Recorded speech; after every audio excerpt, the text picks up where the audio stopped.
Ayan, uulitin po natin yung ating Spanish sardines na bangus kasi may nag-request po sa atin na kung pwede daw ulitin ko ulit at ilagay ko sa unahan yung mga ingredients na gagamitin ko.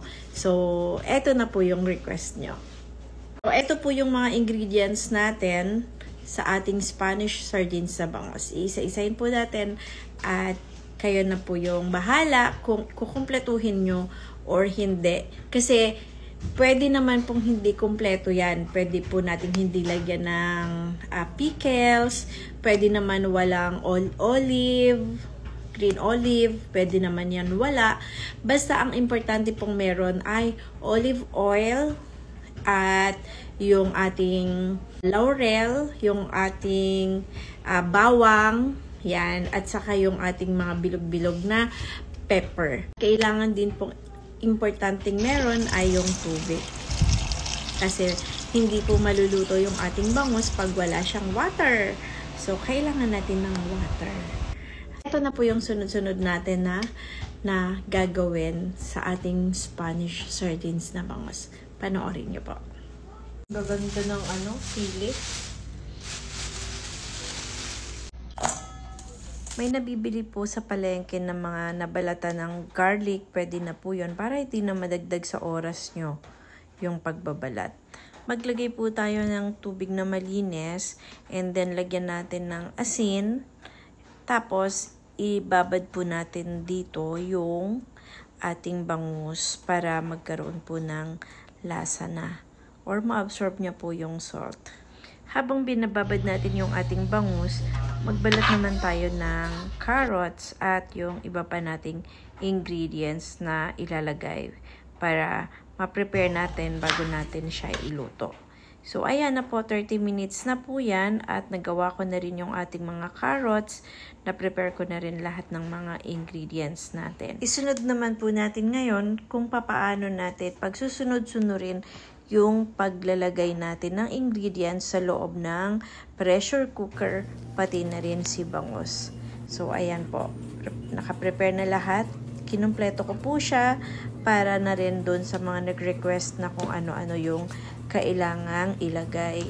So, ayan. Tingnan nyo na lang po kung ano-ano to. Bago po tayo mag-start, magsuot muna tayo ng gloves. Unahin po natin ang carrots and then yung laurel at yung mga garlic na yan hanggang sa mapuno na po ng ingredients yung pinakailalim ng kaldero. And then isunod po natin yung ating bangus. Siya nga po pala, kaya natin uunahin yung mga gulay sa ilalim at para nasa ibabaw po itong bangus para hindi po dumikit yung ating isda sa pressure cooker. Ayan. And then, patungan ulit natin ng gulay. Ayan. Hanggang sa maubos po yung ating mga gulay na naka-prepare. Ang pickles na ginamit ko po ngayon ay yung durog para mas malasang-malasa yung ating sauce. Kapag nailagay na po natin lahat, isunod naman natin itong ating olive oil. Pwede rin po kayong gumamit ng cooking oil, kahit na anong cooking oil. And then pag nailagay na natin ating olive oil, lalagyan naman po natin ng water. Ang ginagawa ko po, yung tubig ay nile-level ko po doon sa taas ng bangus. Kung gaano po kataas yung bangus, yun din po yung level ng water ko. And then nilalagyan ko po ng oyster sauce para pampalasa naman. Ayan, oyster sauce and then konting salt para hindi po masyadong maalat at hindi na po ako naglalagay ng vetchin or kahit na po ano pang pampalasa. Kasi yung bangus po natin ay likas na malasa na talaga yan kahit hindi natin lagyan ng kung ano-ano pa. Pinakuluan ko po siya ng 2 oras sa mahinang apoy lang. And then after 2 hours po ay pinakuluan ko ulit siya sa mahinang apoy.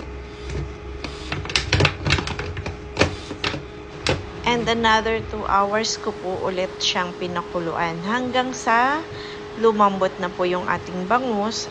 At nung medyo namumula na po siya at nagiging golden brown na, ayan, ibig sabihin, luto na po siya. at pwede na tayong kumain. Grabe! Oh, sa sobrang lambot ng kanyang tinik, oh. Nagpupuyag na. So, ayan na po yung ating finished product. Ang ginamit ko nga po palang bangus dito ay 2 malalaki. Pinaslice ko ng 6. Kaya 12 pieces yung nabuo kong sardines. Grabe yung taba ng bangus, oh. Nakakagutom na talaga, nakakatakam.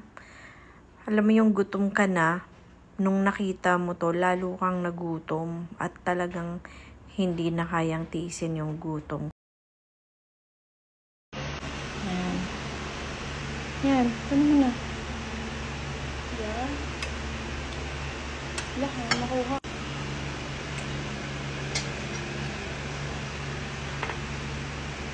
Oh, di ba? Mantika pa lang, ulam na. Huwag ka na mag-ulam. Mantika na lang. Ang toyo. Hindi naman talaga nilalagay yung toyo eh. Tingin. Tingnan nga natin kung talagang walang tinik. Bilisan mo. May tinik. Walang tinik. Kinain mo na. Sarap.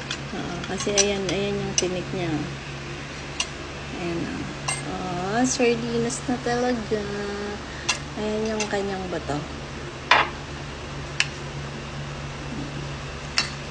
Ikaw na ka. Gusto mo ito? Ayan. Buntot mo.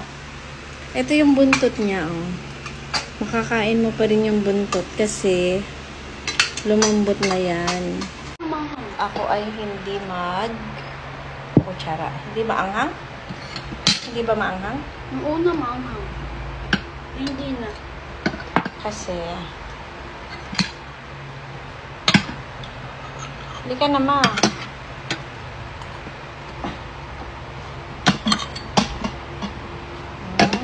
Nakakapit yung mga tulos?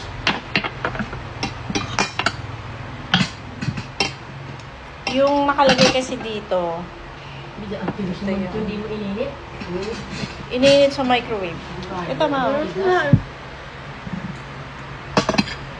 Kumakal mo. Ito yung buntot.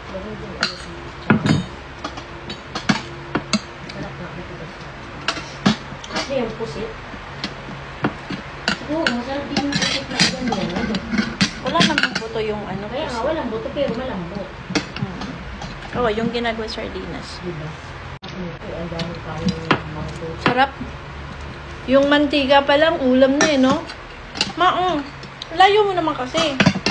Dapat dito ka na sa tabi namin. Sarap. Wala talaga yung nilagay dyan kasi ayaw na naman pala. Oo, busin mo na yun. Alam mo ito ka? Kanin. Grabe naman na sili to. Sarap. Hindi nga mahal. Grabe.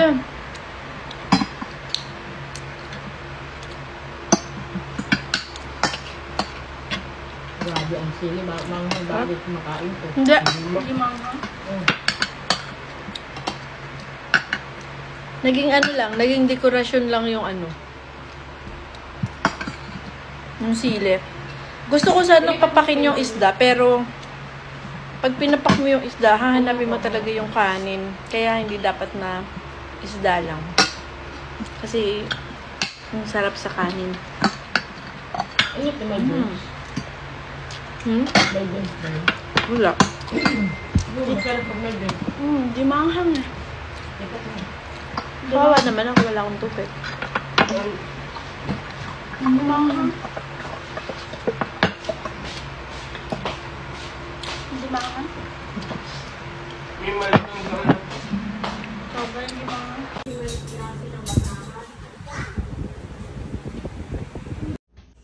Ayan, sana po nagustuhan nyo yung aking ginawang video ngayon at nakuha nyo na talaga yung tamang paggawa ng Spanish sardines na bangus. Ayan, God bless everyone. Thank you for always watching my videos. Bye!